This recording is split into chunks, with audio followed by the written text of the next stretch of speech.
Recently, the United States District Court in Colombia had ordered the Federal Bureau of Investigations and the Drug Enforcement Administration to release records relating to the criminal investigations of President Bola Tinubu over alleged drug trafficking in the 90s. The judge, Berihower, made the order on Tuesday, April 8, saying that protecting the information from public knowledge was unreasonable and improper. An American, Aaron Greenspan, had filed the suit in June 2023 under the Freedom of Information Act against the Executive Office for U.S. Attorneys, Department of State, Federal Bureau of Investigation, Internal Revenue Service, Drug Enforcement Administration, and the Central Intelligence Agency, seeking information on a Chicago drug ring that operated early in the 90s. His request included records on Tinubu and three others, Lee Andrews Edwards, Muse Adeboyega Akonde, and Abiondu Agbele. Now that the U.S. court had ordered the release of the records of the investigations, many Nigerians are wondering what could be the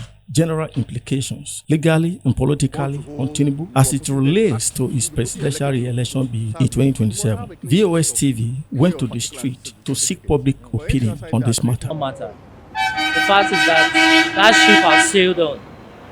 Whether the information that we brought to the public will become useful or not, understanding the justice system and how the political environment in Nigeria works, I think it will not hold any waters.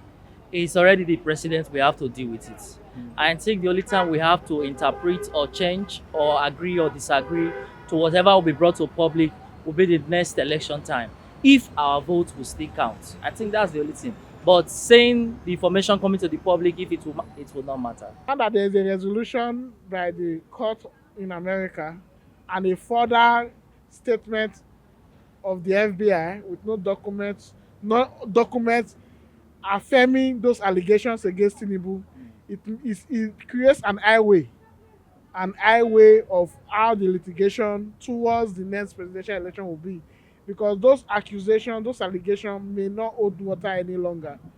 Some persons were of the school of thought that the allegation of fraud raised by other presidential aspirants came a bit too late, being that it was raised within that year of election.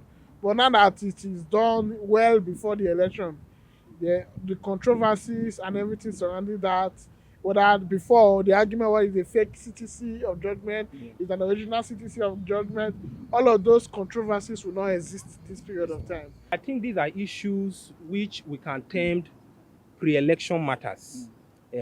Because these were supposed to be facts which they ought to have brought before the election as to his qualification, whether he's qualified or not. In other words, they are trying to know if he has any form of a criminal record. And these are facts we ought to have alleged to disqualify him before he comes into that position. But right now that he's there as the president, I think, such information has little or nothing, or little or no implications on the president, because you cannot actually use it as a basis for impeachment. And because all these old things, or rather the allegation in question against him, were not conducted, in his official capacity while he was the president. The allegation can be brought up against the 2027 election to disqualify him from recontesting. Thank you so much. I appreciate it. Whatever they release, president is the president.